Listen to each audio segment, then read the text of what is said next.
Welcome back to Strange But True Stories. We have gathered a few new stories that will either scratch or ignite your curious nature.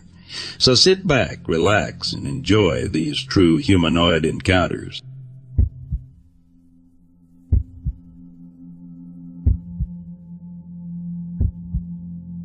I'm a school teacher from Barry's Bay, Ontario. Thanks to my summers off, I spend almost half of each August going on canoe trips in Algonquin Provincial Park nearby. There are many areas of the park that are protected and have no logging or infrastructure, and these are the areas I like. Some of these areas are huge, bigger than most other provincial parks. This August I went on a solo trip to Lake Lavielle to catch some lake trout. It wasn't exactly the season for them, as most lake trout stay in very deep water during the summer. But I was going to have a busy fall and figured why not attempt some deep water jigging. The trip began through the access point on Lake Opeongo, a large lake with branching arms that act as a popular canoe highway for backcountry access. Over the course of a few days, I made my way from Opeongo to Dixon Lake across one of the longest portages in the park and up to Lake Laville. The lake was beautiful. When you first cross from Dixon to Laville, you enter a bay, and as you continue on your way, it opens up to a massive lake that felt like a small sea to a guy like me who has never seen the ocean. Since this lake is very deep into the backcountry, you normally don't see many other campers. However, one of the only other canoe trippers there happened to take my favorite site on one of the islands. Because of that, I decided to try something new and camped on the lake's northernmost site. I set up camp and went fishing. It was extremely windy, so it was difficult to control my canoe. This is less of an issue when I have the weight of all my gear in the boat, but I had already set up camp. I decided to call it a day early and went back to shore before the winds blew me to the other side of the lake. I then had an idea.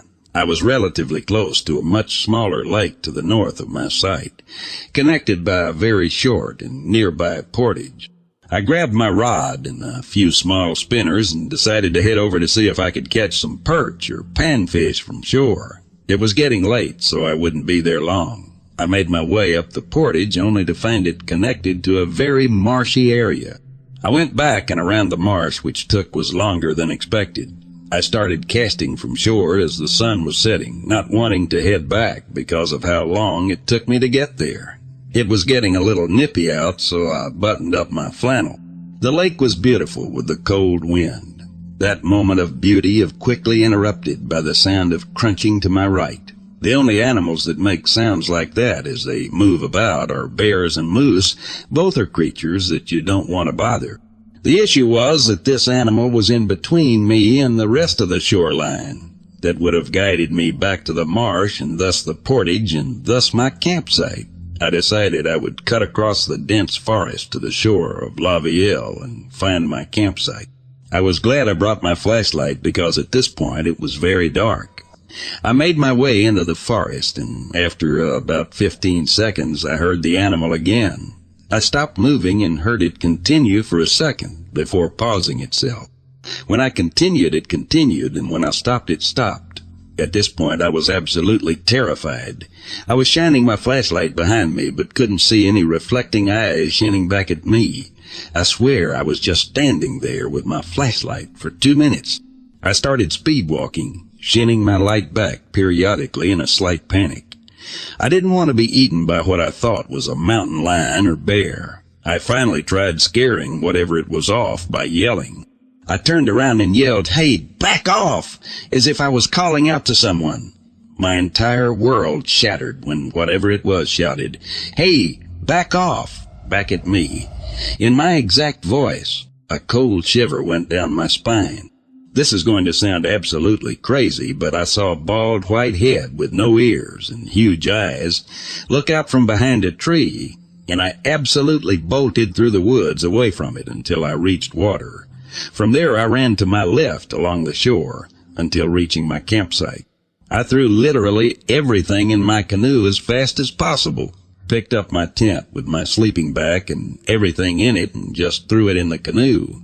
I grabbed my backpack and water filter as well and threw them in.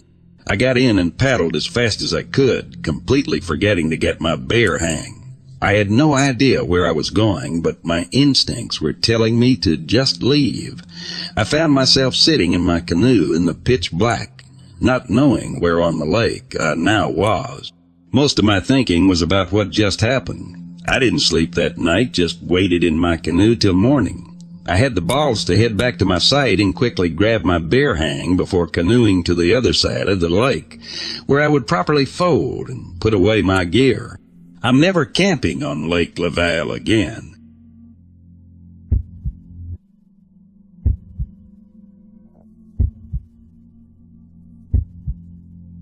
Help me identify what I ran into. About a year ago, I had moved to a new area in northern Utah. I quite enjoy hiking alone and went on a new trail with my dog one morning. About 2 miles into the main trail, I came across a path that seemed to have been untouched for some time, but I wanted to explore, so I jumped off the main path.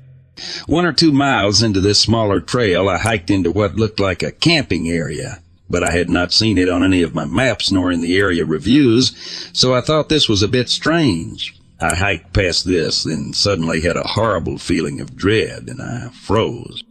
The forest had gone silent, and my dog was frozen, staring at a nearby bush. Whatever moved inside the bush seemed large, human-sized or bigger. I stood staring when suddenly whatever was there started making loud clicking sounds with its tongue. It was strange because 1, these sounds were much too loud to be human, and 2, they were being made in patterns and increments. After some time, the thing quickly moved up the mountain. Though still obscured by trees, I got a decent idea of how fast it could move. It was again much too quick to be human. It continued clicking. Then I saw it dash up and over a ridge. It was tall, at least 6 feet or so, and it had stark black and white coloring. I know my animals, and it was like nothing I ran into or researched before. I had a coworker swear to me that it was a skinwalker, though I am curious if there is a different cryptic or folklore being that matches this description better.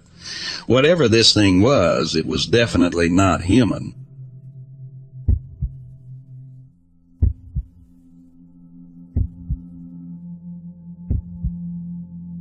My father was a police officer for 30 years. He is a respected member of the city council and an all-around reliable guy. He told me that a few years back he walked into the bathroom late at night to get ready for bed, and a 4-foot-tall goblin-like creature was standing on the bathroom rug staring at him. They both froze. He said he didn't feel scared, but sensed that the creature was just being a pest. It had long arms hanging almost to the floor, and had brown fur. He said it had a bat-like face, but not quite as smooshed. His first reaction was to say in the name of Jesus, "Leave my house." He said it just kind of stared at him, then jumped up and vanished through the closed bathroom window. No broken glass. It just phased through it. This is Strange but True Stories, and it's been a pleasure.